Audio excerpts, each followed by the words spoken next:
Quand j'étais gamine, je voyais des choses autour des personnes sans savoir du tout de quoi il s'agissait. Quand j'en ai parlé donc à mes parents, ils ont commencé à s'inquiéter puis à se dire elle a des problèmes de vision. On est allé voir les spécialistes, ophtalmologues, etc. Enfin, bon, toutes les personnes dans le domaine qui n'ont évidemment rien trouvé.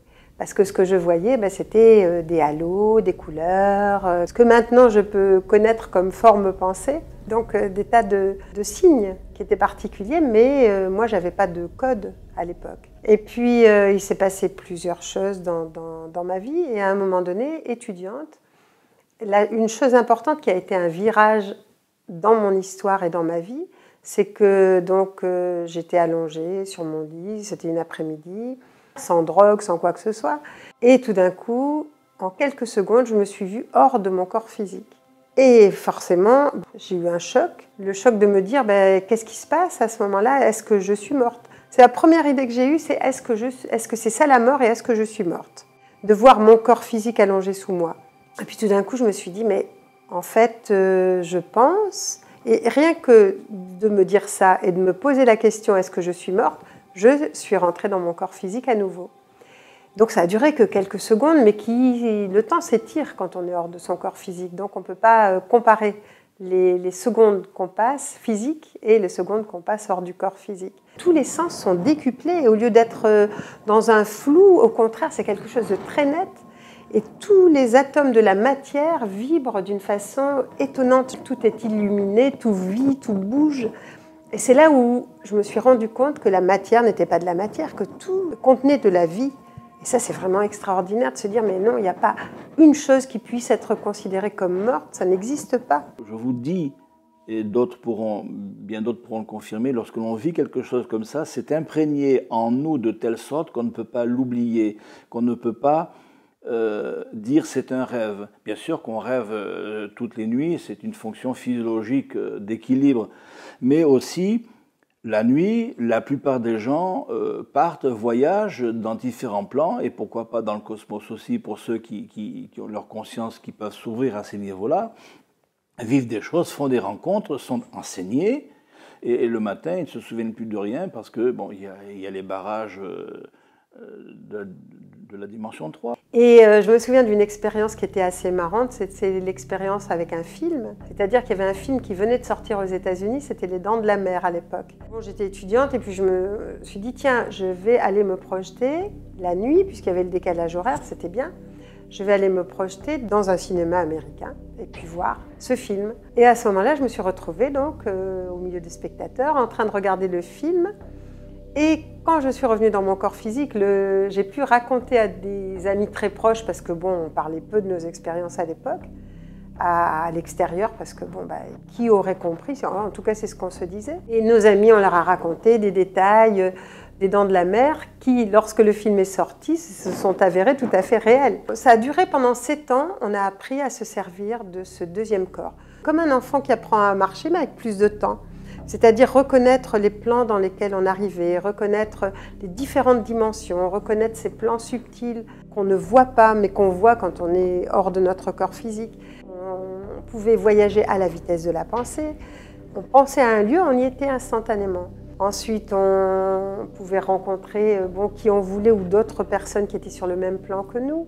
On s'apercevait que la nuit, il y a beaucoup de personnes qui étaient hors de leur corps physique, et qui elles aussi voyageaient et qui ne s'en souvenaient pas forcément.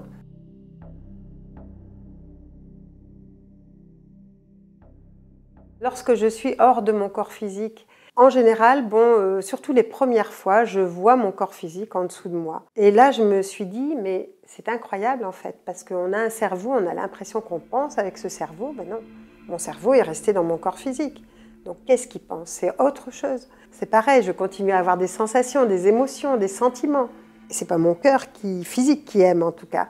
Je continue à avoir des sens, à sentir. Au contraire, mes sens sont décuplés, donc je sens mieux, je vois mieux. Et je n'ai pas mes yeux physiques. Et c'est là où tout d'un coup, j'ai réalisé que en fait, le corps physique est une enveloppe, que les organes, ce sont des transmetteurs, si on veut, qui servent de pont, mais que la vie réelle, elle n'est pas dans ce corps physique. C'était comme si le bruit me poussait et finalement, je suis sortie par le haut de ma tête. Dans cet état, j'avais une vision extrêmement claire de la situation. J'ai entendu une voix de femme. Je crois que c'était la voix de ma cardiologue. Et la voix disait que mes veines et mes artères étaient trop étroites pour évacuer le sang. Je ne suis pas restée là très longtemps. J'ai soudain senti une présence. Et quand je me suis retournée, j'ai vu un minuscule point lumineux.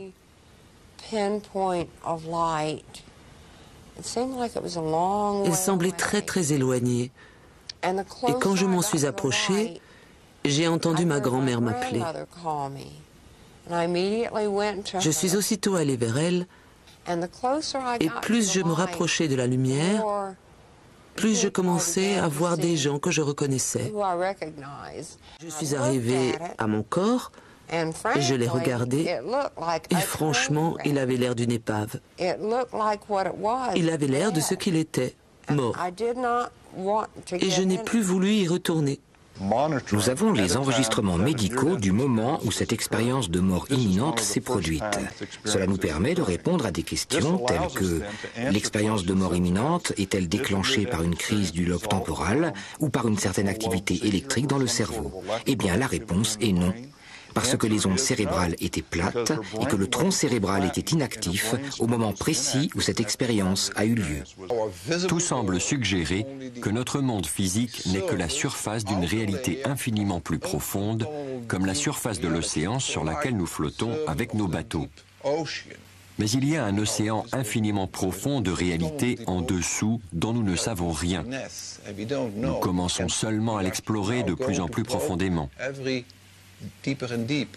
Je pense que si l'on rapproche tous les récits de personnes qui ont eu une expérience de mort imminente, on aboutit presque forcément à la conviction qu'ils sont des témoignages d'une autre réalité. On s'attendrait, en tant que médecin, à ce que le cerveau se déconnecte dans ces situations, à ce qu'il ne produise plus qu'un blackout ou des hallucinations confuses.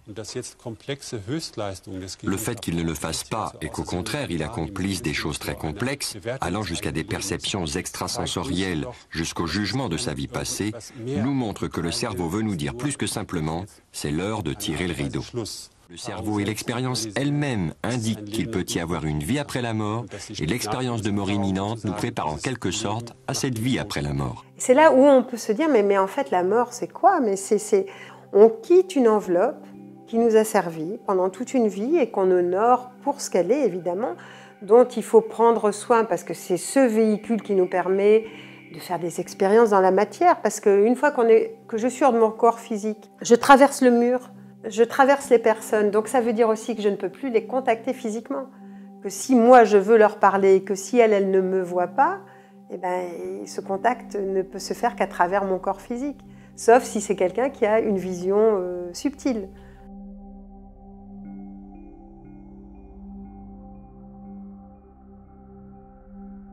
Ce qui se passe, c'est que donc il m'est arrivé donc évidemment de suivre des personnes jusqu'à leur mort et après. Ce qui se passe souvent, c'est que la personne, alors ça dépend si elle meurt d'une mort violente. Dans ce cas-là, elle ne s'aperçoit même pas qu'elle est morte. Quand on voit Ghost, par exemple, dans le film, c'est exactement ça. Je veux dire, il meurt parce qu'il est assassiné, il continue à courir après son assassin.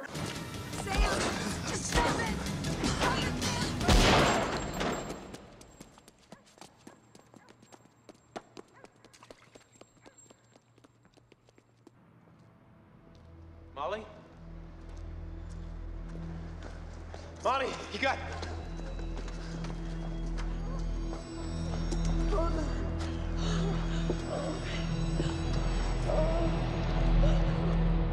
Somebody help us!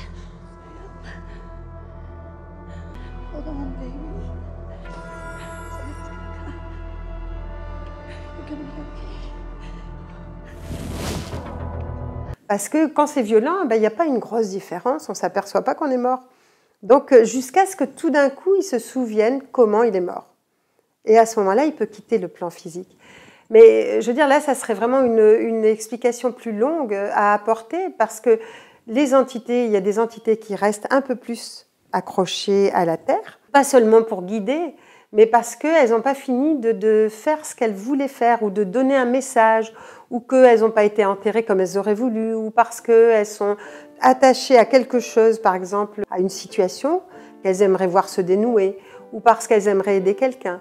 Donc effectivement, à ce moment-là, elles vont rester un peu plus sur Terre. Mais quelqu'un qui meurt, par exemple, d'une longue maladie, il sait qu'il est malade, il sait qu'il va mourir. Donc dans ce cas-là, pour lui, c'est plus facile de considérer qu'il est mort.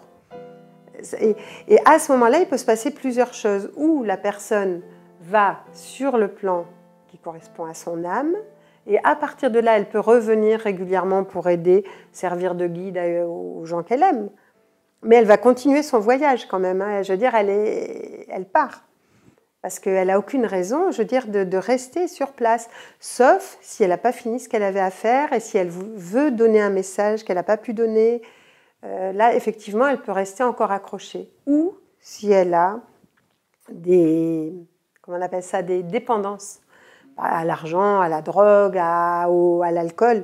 J'ai déjà vu des gens alcooliques, morts, accrochés à des personnes qui buvaient pour ressentir un peu ce que ressent la personne quand elle est en train de boire. Donc il peut y avoir ça aussi.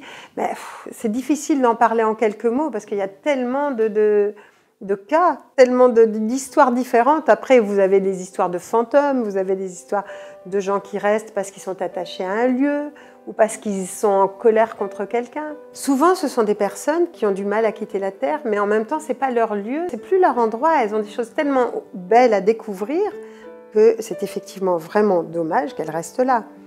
Donc c'est important de leur dire, mais non, il y a des gens qui vous attendent, que vous avez aimés, et qui sont là, qui vous attendent, ne restez pas là.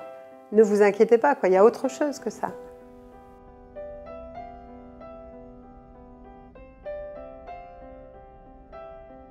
Alors on se demande, bon, effectivement, pourquoi est-ce que des gens comme moi, on peut voir des choses subtiles, même dans notre corps physique, je peux voir par exemple, pas forcément en permanence, même pas du tout en permanence, c'est quand je me branche pour quelque chose de particulier ou quand un être veut me parler ou communiquer avec moi, mais je ne suis pas une médium. Hein. Donc, alors par contre, pourquoi moi je le vois, pourquoi d'autres ne le voient pas? Parce que les êtres humains, notamment en Occident, n'ont pas l'habitude de développer leur sens subtil. Ils ont l'habitude d'être, je ne dirais pas cartésiens, mais de croire en ce qu'ils voient avec leur sens physique ou d'entendre ce qu'ils entendent avec leur sens physique. Je vous rassure, j'ai été tout à fait normalement déformé et formaté par mes études médicales matérialistes. Et je vous assure qu'il y a quelques années d'ici, je n'aurais jamais pensé parler des esprits à un congrès de médecine quantique. Mais c'est vrai que leur existence et leur capacité à interagir avec nous sont confirmées maintenant par des travaux scientifiques modernes et semblent tout à fait compatibles avec la vision quantique de l'univers. Les esprits sont aussi réels que vous et moi et existent dans une réalité aussi réelle que notre réalité ordinaire, quotidienne. Et les esprits ne sont pas imaginés au sens d'un simple fantasme, ni inventés. Ils sont juste perçus par d'autres canaux que la façon par laquelle nous percevons notre réalité matérielle habituellement. On peut dire d'ailleurs que ce qu'on appelle notre réalité consensuelle, c'est le produit d'une transe collective, d'un accord inconscient et non dit, par lequel notre groupe culturel particulier a choisi de croire en une organisation particulière de la réalité. Il est temps d'arrêter de croire que seul l'état ordinaire de conscience, c'est-à-dire notre transe habituelle, cet état rétréci, aplati de conscience, soit le seul à pouvoir réaliser des observations fiables, reproductibles et réelles. Alors qu'en fait, cet état de conscience ne permet qu'une perception appauvrie de la réalité. Ma fonction, c'est aussi d'éveiller, mais pas simplement de montrer aux gens qu'il y a autre chose que les sens physiques ou que la matière physique. C'est évidemment ça, parce qu'une fois qu'on a compris ça, on est complètement différent. Je veux dire, les problématiques n'ont plus la même importance, la vie n'a pas le même relief, on ne croit plus aux mêmes choses et je veux dire, la relation humaine est complètement différente. Donc déjà, c'est extrêmement important. Je dirais que c'est aussi de montrer aux personnes qu'en eux, il y a toutes ces possibilités, que ces possibilités, il suffit de les réveiller. Les personnes, en même temps, elles ont dit, mais en fait, vous dites avec des mots ce que nous, on ressent intérieurement. Donc ça veut dire que quoi? Il y a les gens ont vécu des vies et des vies. Moi, au départ, quand j'ai vécu ces expériences, j'étais pas forcément quelqu'un qui croyait à la réincarnation. C'était une possibilité, point. Et puis, je veux dire, j'étais étudiante, j'avais pas fait beaucoup de recherches dans le domaine. Hein. Mais après, c'est devenu une évidence. Quand j'ai vu des êtres s'incarner, quand j'ai vu des êtres partir, ce qui se passait après leur mort. Et là où on a rencontré le guide, donc, qui est toujours mon guide, donc ce guide-là nous a dit écoutez, je vais vous emmener, vous allez voir, vous allez visiter avec moi certains endroits et puis vous raconterez ce que vous voyez. Et une des premières expériences a été tout d'un coup d'entendre la voix de ce guide qui me disait mais approche-toi d'un endroit. Donc j'allais vers cet endroit dans mon corps astral et je voyais des personnes qui étaient en cercle. Elles étaient décédées. Et je l'ai compris par la suite. Et au milieu de leur cercle, tout d'un coup, j'ai vu apparaître comme une espèce de brume. Et cette brume est devenue de plus en plus concrète. C'est devenu la silhouette et puis le visage d'une femme âgée, souriante, mais qui avait l'air fatiguée. Et qui était accueillie par tout ce groupe. Comme une naissance, quoi. Ils avaient l'air contents de la trouver. Et elle avait l'air contente de les voir. Et bon, moi, c'était les premières expériences. Je me suis dit, mais qu'est-ce qui se passe? Enfin, à quoi ça correspond? Et à ce moment-là, j'ai retrouvé mon guide qui m'a expliqué et qui m'a dit « Mais cette personne vient de mourir à la Terre d'une maladie et elle est accueillie par tous les êtres qu'elle a connus qui sont morts avant elle et qui se présentent à elle sous la forme avec laquelle elle les a connus, avec les vêtements, le physique avec lequel elle les a connus et qui sont venus l'accueillir comme une naissance. » Et il dit, sur ces plans-là, c'est inversé. Par exemple, une naissance qui va nous réjouir sur Terre, c'est un départ de ces mondes-là. C'est une entité qui quitte des amis, qui quitte des gens qu'elle aime, et puis qui s'en va vers un peu une inconnue et quelque chose de pas toujours facile. L'incarnation sur Terre. Et par contre, la mort, c'est vraiment au contraire. Les personnes qui sont mortes avant elle viennent l'accueillir, comme une naissance. Donc c'était un beau moment, quoi. En fait, c'est là où on s'aperçoit que bon, naissance-mort, ça ne veut pas dire grand-chose, quoi. La vie continue toujours.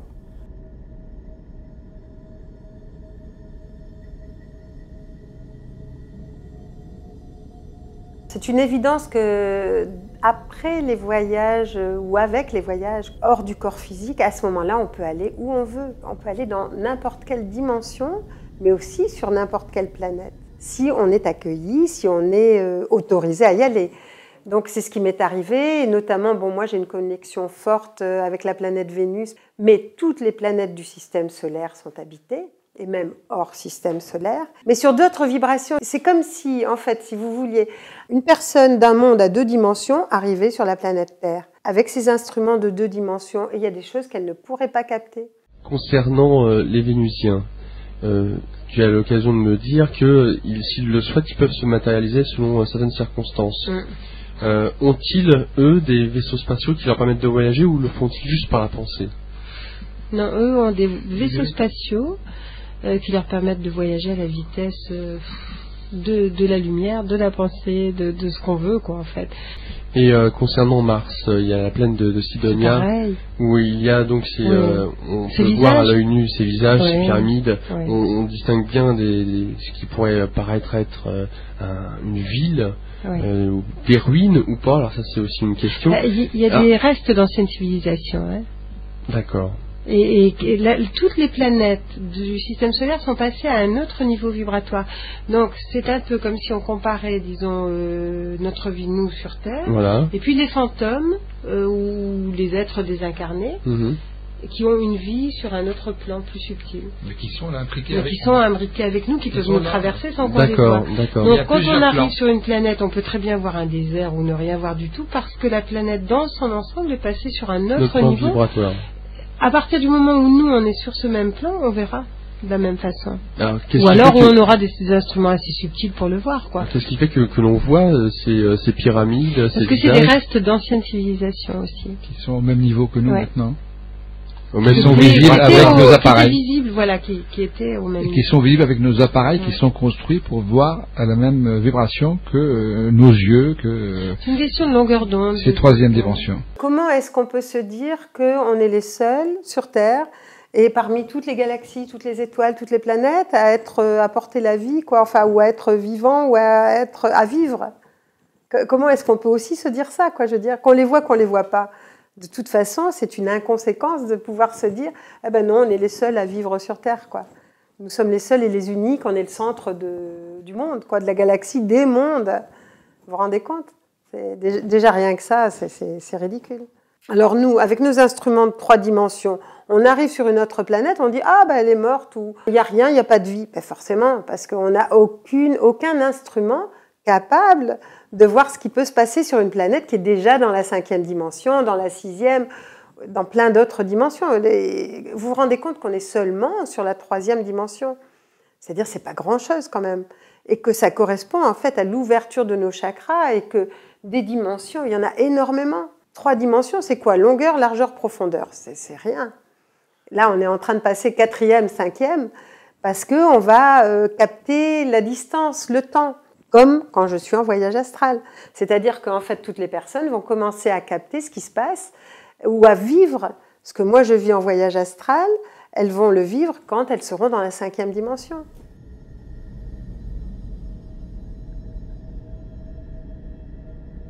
On a vu toujours les êtres de l'espace comme des espèces de monstres, des trucs métalliques ou des mangeurs d'hommes ou des conquérants. Vous pensez bien que s'il y avait une conquête à faire, ben ça fait longtemps qu'elle aurait été faite. C'est-à-dire que si les êtres de l'espace, avec leur technologie, devaient conquérir la planète Terre, ça fait longtemps que cette planète serait conquise. Ça n'empêche pas qu'il y ait des êtres qui viennent sur Terre en se disant, ben comme les humains ont fait avec les colonies, hein, en se disant, ah ben là, il y a un bon groupe de personnes qui vont pouvoir être à notre service, et puis il y a une Terre qui a l'air potable et qui est enviée par beaucoup d'êtres de l'espace, parce qu'elle a beaucoup de diversité. Et puis après, il y a des êtres qui, eux, sont des observateurs, qui regardent, qui ne connaissent pas forcément les émotions, mais qui étudient celles des humains, qui observent, quoi, en fait. Et puis après, il y a des êtres qui ont pris sous protectorat la Terre, comme les Vénusiens, par exemple, qui sont comme les grands frères, grandes sœurs de la planète Terre. Parce qu'eux, ils sont passés aussi par des moments de leur civilisation qui correspondent un peu à ce que vit la Terre. Et parce qu'ils ont envie que la Terre retrouve sa puissance. Jean-Charles Duboc est un ancien commandant de bord sur avion civil. Il a croisé un ovni en vol au-dessus de Paris en 1994 et il a témoigné ensuite, ce qui est rare. Le steward qui était dans le poste, la copilote, puis moi-même avons vu un objet absolument énorme passer devant nous et s'arrêter à 25 nautiques de notre position. Il avait une dimension de 2 à 300 mètres, comme une espèce de très grosse lentille rouge sombre avec des bords flous. Nous l'avons observé à peu près entre 1 et 2 minutes. Nous l'avons vu devenir transparent et disparaître. J'ai vu, et mon coéquipier également, quelque chose qui nous a évidemment interpellés et qui ne correspond toujours pas, moi, à l'état actuel de mes connaissances aéronautiques, quelque chose auquel je puisse donner une explication. Je dirais un objet lumineux qui se déplaçait alternativement entre le chasseur et la cible. Je voyais ça un peu comme un fuselage d'avion de ligne avec des hublots, un peu des lumières, une grande lumière intérieure. Et à chaque fois qu'on se dirigeait sur lui, ça partait, je disais, mais vitesse de l'éclair, quoi. Hein. Et hop, ça revenait, boum, et comme quelque chose qui observe, qui vient nous voir, etc. Donc ça s'est passé 4 fois. Et à l'époque, c'est vrai que on n'en parlait pas trop parce que c'était des coups, je dirais, à passer en conseil médical, avoir une... Alors comme dans nos visites médicales, il y a le côté physique et le côté psychologique. Bon, l'ambiance à l'époque, c'était plutôt de garder ça sous le coude parce qu'on aurait pu passer pour un délicieux farfelu, quoi. J'ai un tas de collègues qui me disent « Attends, mais moi aussi j'en ai vu. » Je dis « Pourquoi tu parles pas ?» Je ne vais pas passer pour un délicieux farfelu. Ce n'est pas des choses qu'on puisse raconter tous les jours, puisqu'il y a des gens, ça peut briser leur carrière, ça peut déclencher des attitudes de moquerie. Le fait est qu'ils sont venus sur notre planète pendant des milliers d'années. Nous avons une longue histoire avec les ovnis. Et bien sûr, il y a eu beaucoup plus d'activités durant les dernières décennies, depuis l'invention de la bombe atomique, et ils sont très préoccupés par cela et par le fait que nous puissions l'utiliser à nouveau, et parce que le cosmos est une unité et que cela ne nous affecte pas seulement nous. Aucun scientifique sérieux n'a jamais confirmé publiquement des preuves d'une rencontre avec des extraterrestres. Pourquoi les scientifiques ne confirmeraient-ils pas les faits s'ils existent? Même s'ils ne font que 10% des recherches que j'ai effectuées au cours des 8 années écoulées, ils devraient être aussi convaincus que moi. Cela peut leur prendre un peu plus longtemps s'ils n'ont pas de formation militaire, mais il existe tant d'ouvrages merveilleux qui relatent ces histoires et qui ont été authentifiés.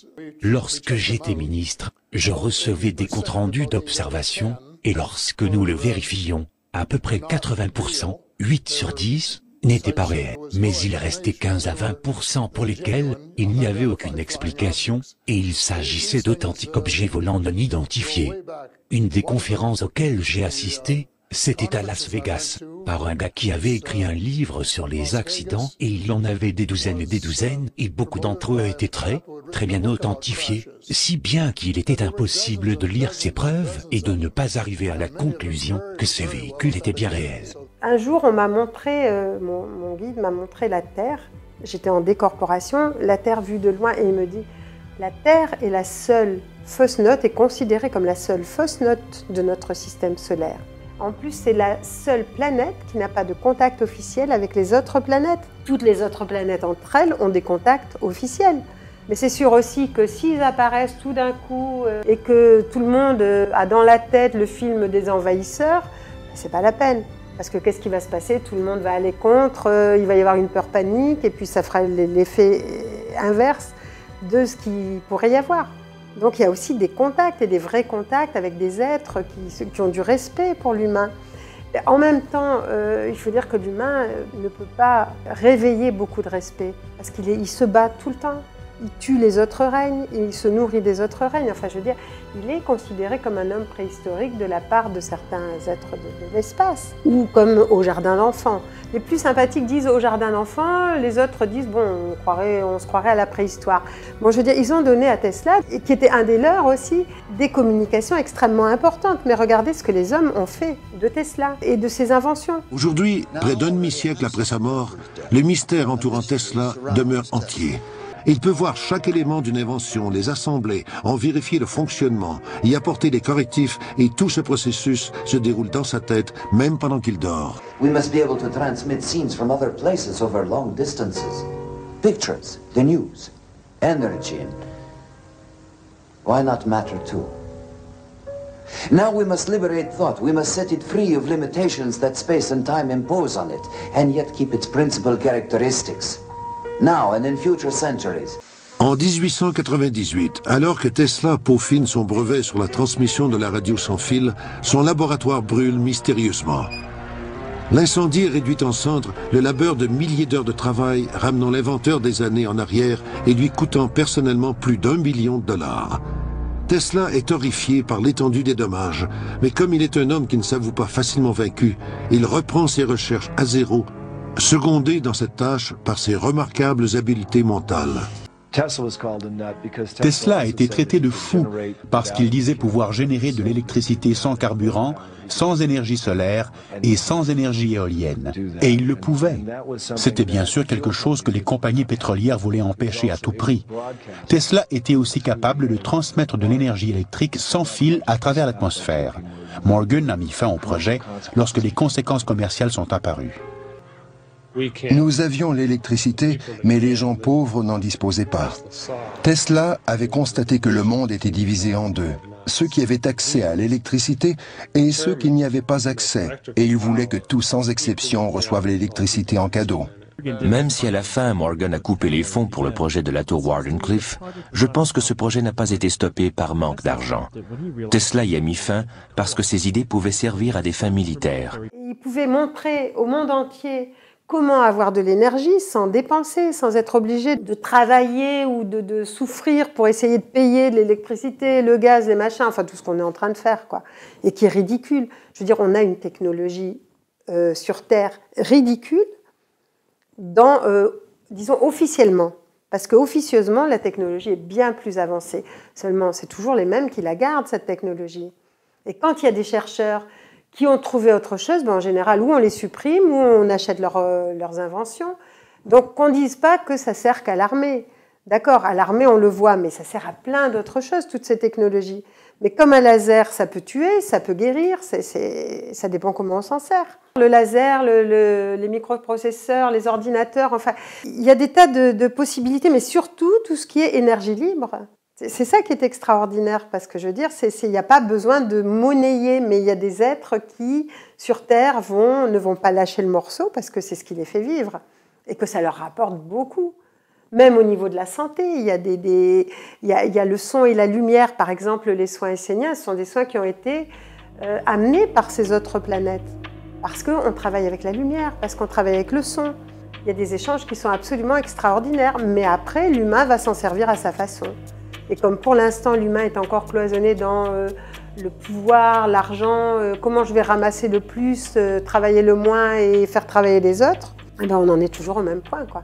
Mais ça va changer.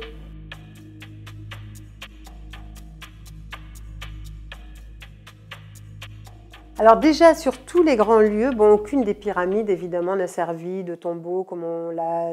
Bon, maintenant, je pense que l'histoire le dit aussi, ou l'archéologie en tout cas. Là, nous voyons encore les pyramides vues du haut, et nous allons voir que ça va beaucoup, beaucoup plus loin, puisque nous obtenons cela.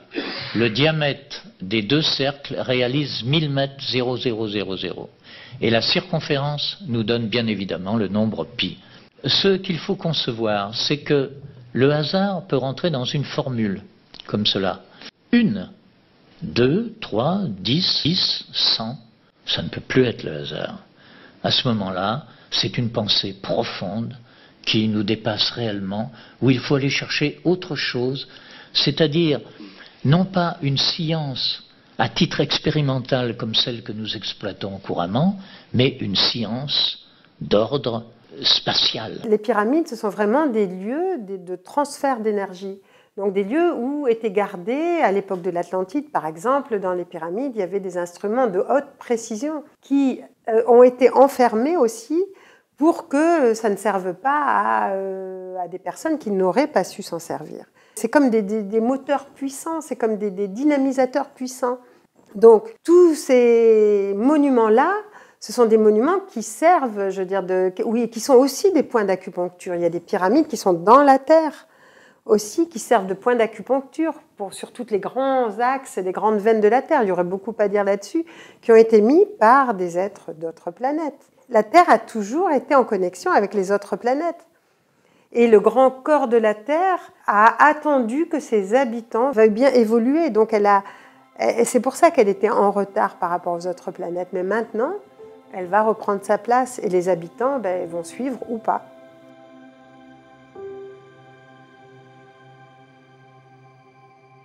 Pourquoi est-ce que les extraterrestres n'interviennent pas officiellement ? Alors d'une part, c'est parce que pour l'instant, ça créerait des vents de panique et puis qui seraient poursuivis, que ça servirait plus aux forces négatives, disons, qu'au contraire à aider la planète. Par contre, donc dans l'influence que doivent avoir les êtres de l'espace qui ne veulent pas conquérir la planète ont des lois, c'est-à-dire une loi de non-ingérence, ça ne veut pas dire de non-intervention. Ils interviennent. Quand il y a eu Tchernobyl, quand il y a eu Fukushima, ils sont intervenus. Dès qu'il y a quelque chose de nucléaire, de toute façon, il n'y aura jamais de guerre nucléaire totale sur Terre, parce que dès qu'il y a du nucléaire, ça peut toucher leur planète. Ça peut toucher toutes les autres planètes. Et donc ça, ils ne le veulent pas. Nous passons trop de temps à nous combattre, nous dépensons trop d'argent dans les dépenses militaires, et pas assez à nourrir les pauvres et à nous occuper des sans-abri et des malades, et que nous polluons notre air et que nous faisons joujou avec des armes exotiques, thermonucléaires et nucléaires, qui ont des effets si dévastateurs, à la fois sur la Terre et sur d'autres régions du cosmos. Ils ne veulent pas nous dire comment diriger nos affaires, ils ont accepté le fait que c'est notre planète et que nous avons le droit de la diriger. Mais ils sont très préoccupés. Ils ne pensent pas que nous soyons de bons gestionnaires de notre planète.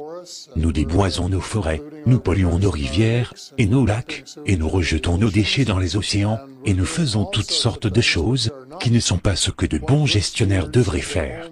Ils n'aiment pas cela, et nous l'ont bien fait comprendre ces derniers temps. Ils n'aiment pas cela, et c'est la raison pour laquelle ils aimeraient travailler avec nous, pour nous apprendre d'autres façons de faire, mais seulement, je pense, avec notre consentement. Mais ils n'ont pas le droit d'interférer sur le développement. Pourquoi ? Parce que si on force des consciences dans tel ou tel sens, la loi de l'équilibre universel n'est pas respectée.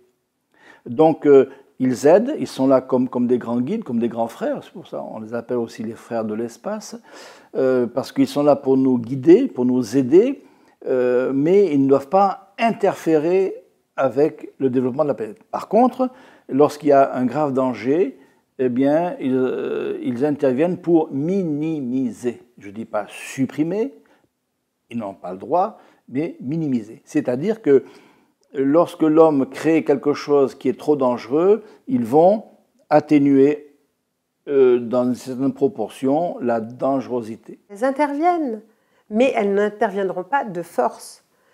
Par contre, les planètes qui, elles, veulent conquérir la planète Terre, ou qui ont une vue, disons, de conquérant sur la planète Terre, elles ne se gênent pas pour pouvoir utiliser la force. C'est tout. Il y a des lois de non-ingérence. Non-ingérence, ça veut dire on laisse les habitants faire ce qu'ils ont à faire. On n'intervient que quand ça risque de toucher nos planètes. Si toutes les personnes, enfin, ou si une partie des personnes de la Terre ont à un moment donné ouvert la porte, à ce moment-là, ils peuvent intervenir.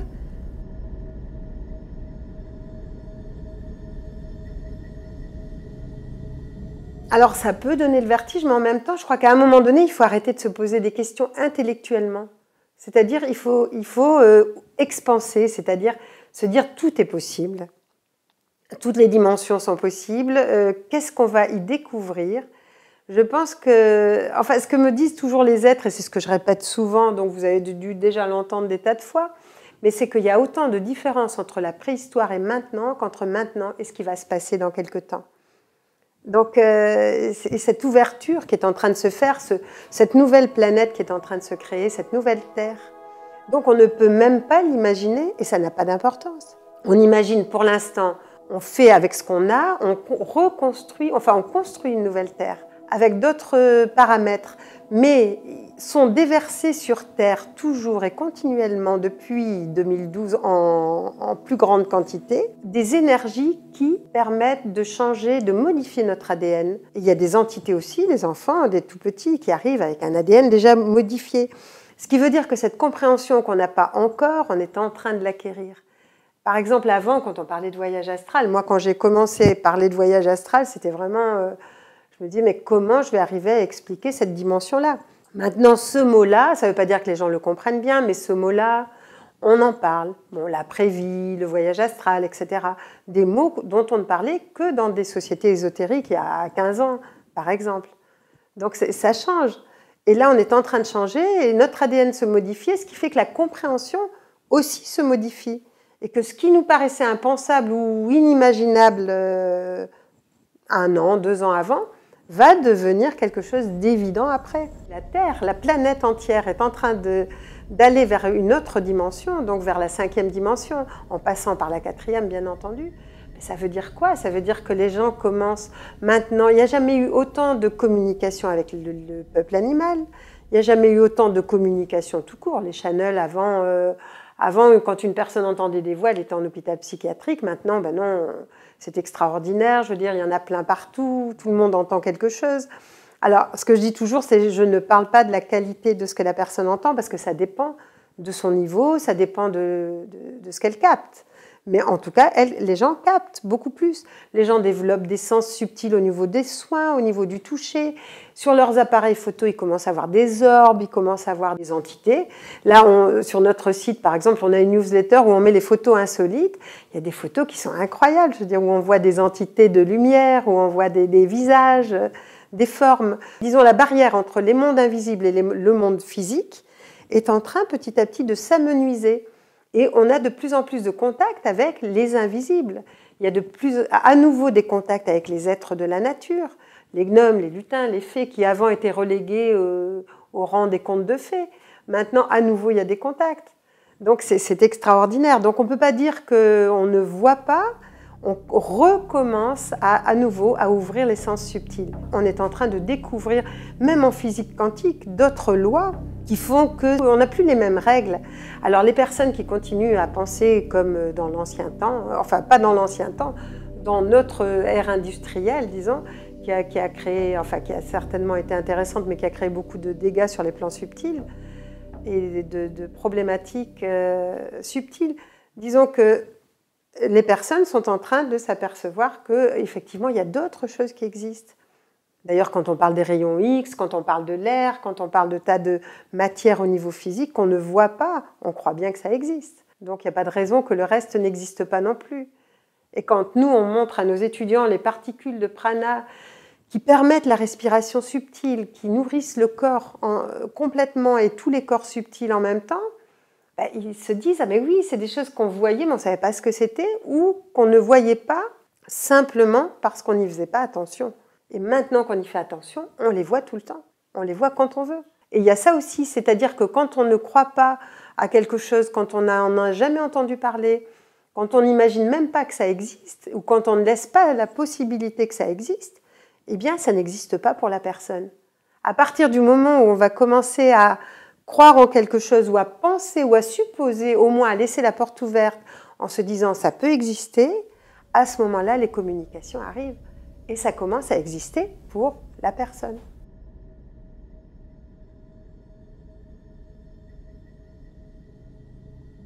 Pour moi, alors je ne suis pas un médium, donc je veux dire, je n'ai pas envie de parler de date. Et puis, je sais que le futur, c'est toujours une probabilité, ce qui veut dire que, bon, on le construit, nous. Si tout d'un coup, suffisamment de personnes dans la population mondiale se réveillent et sortent de la matrice, à ce moment-là, ben, tout le reste va suivre. Et ce n'est pas une majorité qui a besoin de se réveiller. Une minorité suffit, comme dans toutes les révolutions, intérieures ou extérieures, pour faire basculer le reste. Et là, on en est presque là. Maintenant, question de temps, par exemple, en 2012, les personnes ont été déçues en se disant « Ah, il ne s'est rien passé, c'est dommage ». Il s'est passé plein de choses. Et intérieurement, on a commencé à capter de nouvelles dimensions. On a commencé à comprendre, à vibrer d'une façon différente, à être en connexion avec des mondes différents, avec des mondes plus subtils, d'une façon plus intense. Et puis à comprendre à l'intérieur de nous aussi des choses qui se passent à l'intérieur de nous. Il y a eu des révolutions intérieures importantes à ce moment-là qui continuent. Donc je veux dire, c'est déjà en bouleversement, c'est déjà en changement. Donc on ne peut pas dire ben, quand est-ce que ça va arriver, c'est déjà en train de se faire. Et ça va continuer à se faire, on ne va pas attendre des décennies, on voit déjà des changements. Il y a des personnes qui pensent que le monde est en train de s'écrouler. Ben, c'est sûr, le monde s'écroule, un vieux monde est en train de s'écrouler. Comme toutes les vieilles civilisations, à un moment donné, il y a la mort d'une civilisation pour l'émergence d'autre chose. À la question « l'Atlantide a-t-elle réellement existé ?», Platon ne répond ni oui ni non. Il se contente d'en parler comme d'une réalité et en donne une description extrêmement détaillée. Celle d'une île, entourée d'anneaux concentriques, de terre et d'eau, avec des canaux pour laisser passer les bateaux. Certains ont supposé que quelques Atlantes auraient survécu au cataclysme et que les flots les auraient emportés vers de lointains rivages. Ils auraient ainsi eu l'occasion de léguer leur fabuleux savoir à des civilisations naissantes. Pour les tenants de cette thèse, les prodigieux monuments de l'ancienne Égypte constituent une preuve irréfutable. Comment, se demande-t-il, une civilisation encore balbutiante aurait-elle pu tout à coup commencer à construire de telles merveilles? Comment les Égyptiens auraient-ils pu maîtriser des calculs mathématiques complexes ou tailler des angles aussi parfaits avec des outils de bronze? Leur réponse est simple, parce qu'on les a aidés. Donc si on est attaché à de vieilles structures, à un vieux fonctionnement, à des façons de penser, à des croyances anciennes, à ce moment-là, le monde s'écroule. On a l'impression qu'on est en train de mourir. Et il y a d'ailleurs des personnes qui meurent parce qu'elles ne supportent pas tous ces changements. C'est trop difficile. Mais pendant ce temps, il y en a qui s'aperçoivent que pourquoi il y a des choses qui meurent, c'est parce qu'il y en a d'autres qui sont en train de naître. C'est tout le temps, la vie, c'est toujours ça. C'est pas la mort du monde, c'est la mort d'un monde et la naissance d'un autre monde. C'est pas facile, bon, toute transition est difficile, c'est toujours un peu inconfortable. Donc on rampe, et puis au bout, il y a la lumière. C'est ça qui est intéressant, c'est ça qui est important.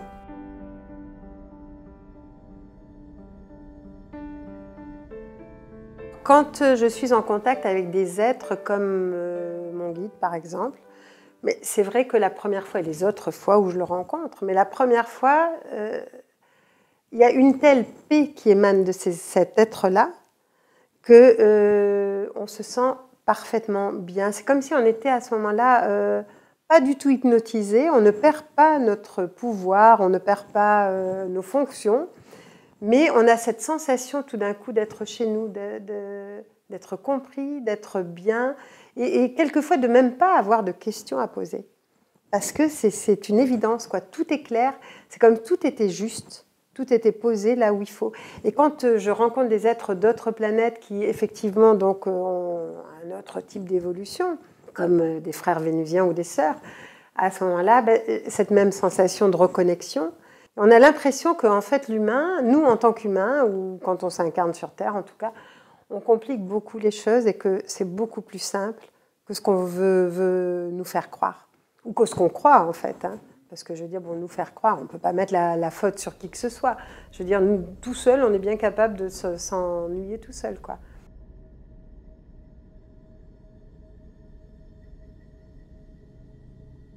Je m'étais aperçue à un moment donné que mes pensées et mon état d'être changeaient complètement mes vibrations et donc me permettaient d'accéder à un monde ou à un autre.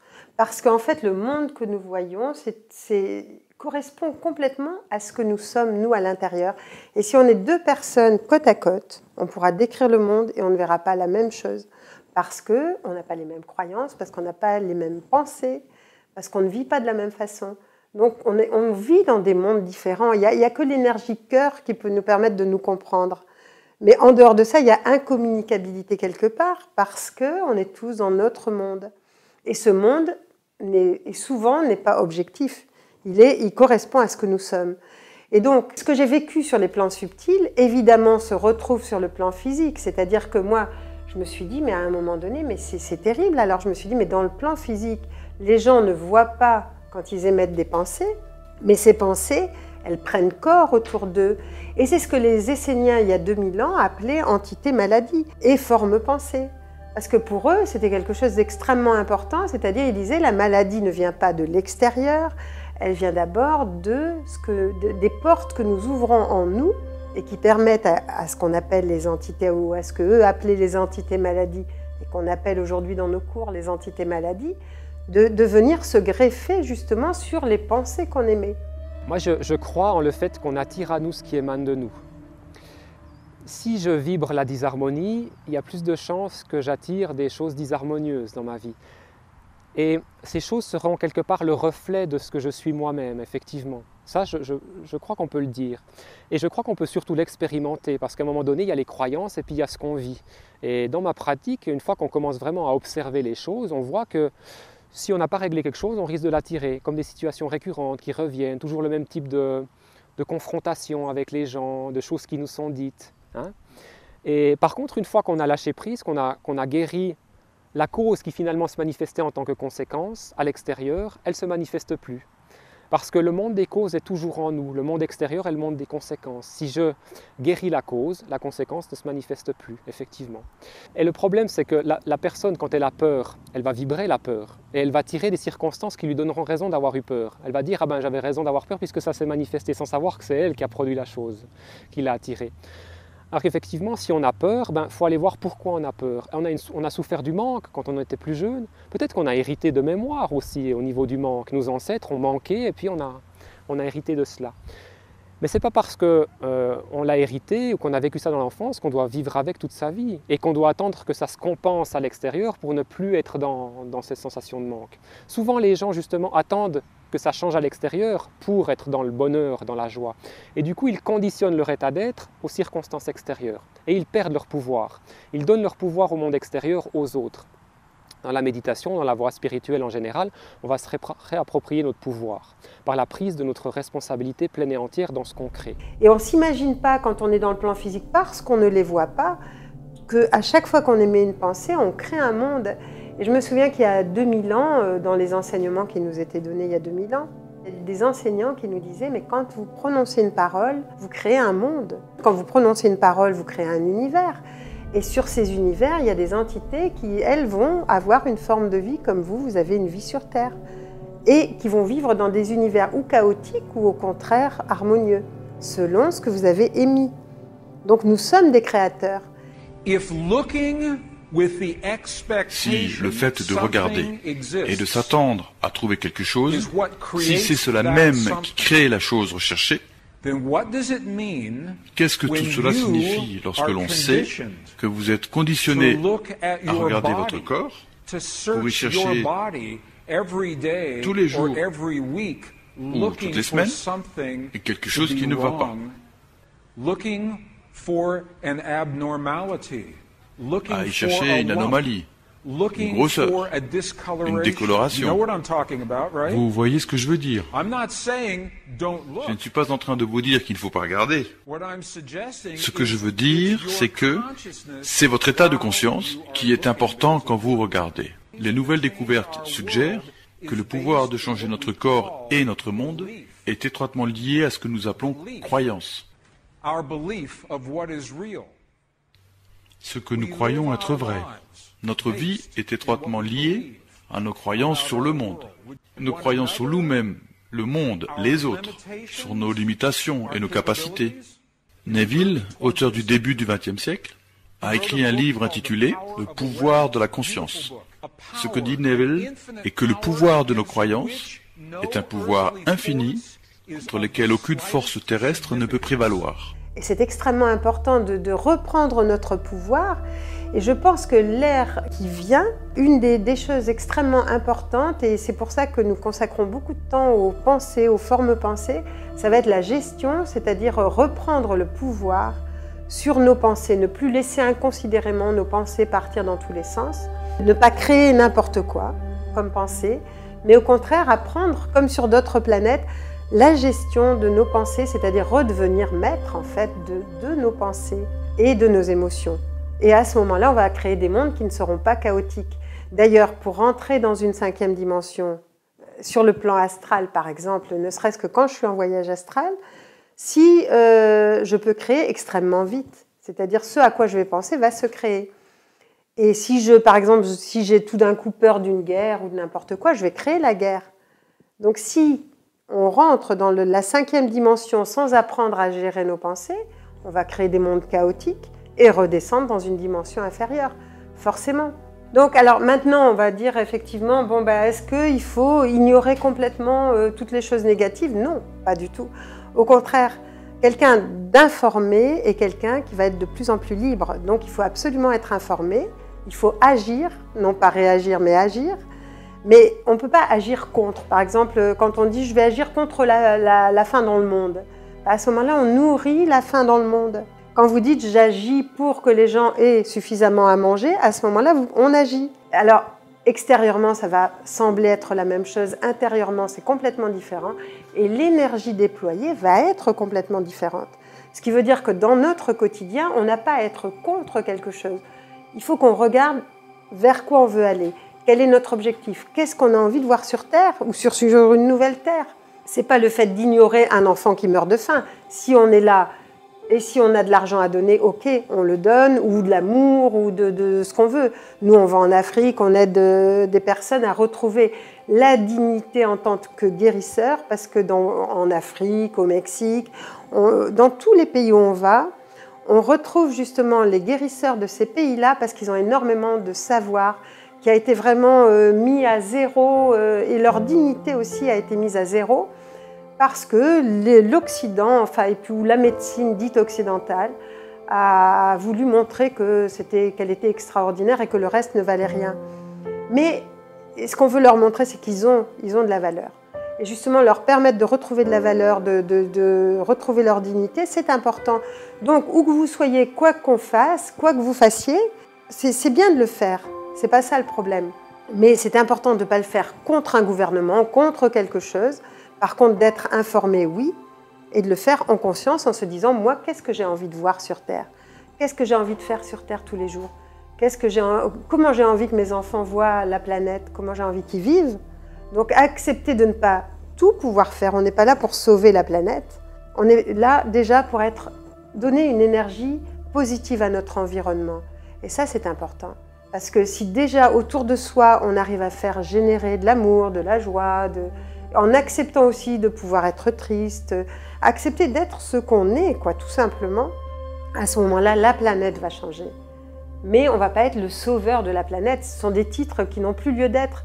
On n'a pas besoin de gourou, on n'a pas besoin de sauveur, on n'a pas besoin de suivre des instances, à nouveau de donner notre pouvoir à d'autres personnes. Et puis de se dire, ben oui, on est divin, on est tous divins. Mais cette divinité, ben, voilà, réveillons-la.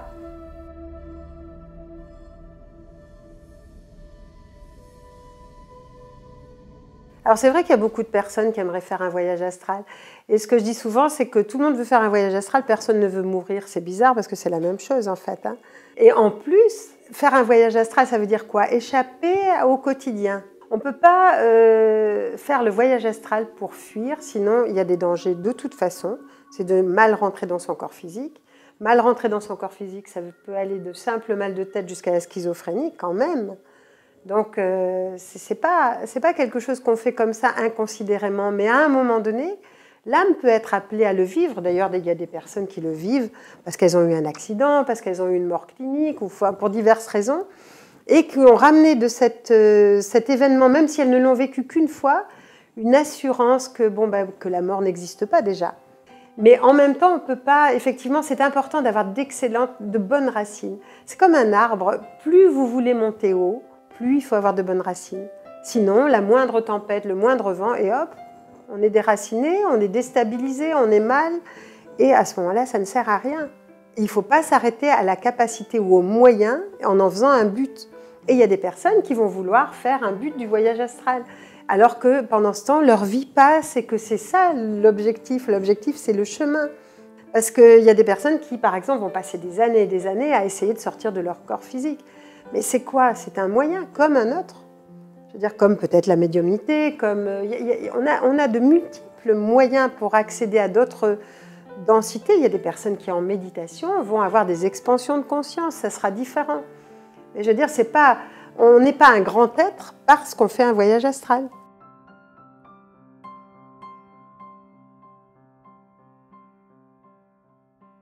Méditation, évidemment, ça permet d'avoir une pause, d'être en relation avec soi, avec quelque chose en soi d'important. Moi, je conseille toujours effectivement prendre ce temps de pause quotidiennement. Mais en même temps, être dans l'instant présent, c'est quelque chose qui est important parce que ça veut dire que le mental, l'ego, qui sont toujours dans le passé, dans le futur, c'est-à-dire avec des regrets de ce qu'on a fait dans le passé ou de ce qu'on n'a pas fait, ou avec des peurs du futur, n'existe pas quand on est dans l'instant présent. Et à ce moment-là, on peut vraiment être là. Et c'est ça qui est important. C'est pas se dire, bon, mes vies passées font que je suis malade aujourd'hui ou que j'ai tel comportement aujourd'hui. Qu'est-ce qu'on est aujourd'hui? Je veux dire, qu'est-ce qu'on a envie de faire aujourd'hui? C'est ça qui est important. Ou, qu'est-ce que je vais devenir dans le futur et j'ai peur? Ça n'a pas d'importance. Je veux dire, qu'est-ce qu'on fait aujourd'hui quotidiennement dans notre présent? Comment on agit dans tous les actes de notre vie, quoi, c'est ça. Et ça peut nous créer une reconnexion et d'avoir de bonnes racines, parce que dans nos milieux, par exemple spirituels, les personnes ont tendance à dire on aimerait bien être ailleurs que là où elles sont. On aimerait bien connaître ci, connaître ça. Donc le désir, c'est bien parce que ça fait avancer, mais en même temps, planter ses racines, se dire, bon, ok, je suis là, je suis sur Terre, il y a une bonne raison, et je suis là pour quelque chose. Quelquefois, on peut avoir envie de fuir ce qu'on est, et c'est important de s'accepter comme on est. C'est une des règles pour rentrer dans une autre dimension. Tant qu'on est en train de vouloir se raconter des histoires, de vouloir être autre chose que ce qu'on est, et d'avoir peur de nos ombres, et à ce moment-là, on ne peut pas guérir. Et au lieu de guérir, à ce moment-là, on met des masques sur nos histoires, et puis en fait, on continue de la même façon, et on ne guérit jamais rien, et on souffre toujours autant. Donc c'est important de pouvoir, à un moment donné, se dire « Ok, je suis comme ça, j'accepte d'être comme ça. Qu'est-ce que je fais avec ça ?» Parce que tant que vous allez lutter contre vos ombres, ou ne pas les regarder, elles vont toujours revenir à la surface jusqu'à ce qu'on les regarde. C'est comme un enfant à qui on a donné naissance. Il est là, il nous embête, moins on le regarde et plus on le chasse, et plus il va revenir, parce qu'il a besoin d'être regardé. Il dit, regarde-moi et guéris-moi, guéris mon histoire. Et d'ailleurs, pourquoi le fait de passer dans une autre dimension, ça veut dire aussi de régler nos vieilles histoires par l'amour, par le grand transmutateur de notre cœur, pour pouvoir passer à autre chose que de tourner en rond autour de nos histoires, de nos blessures, de nos histoires de vie précédentes, de nos histoires d'enfance, de toutes nos problématiques, qui sont en fait importantes, mais tellement peu par rapport à tout ce qu'on peut découvrir.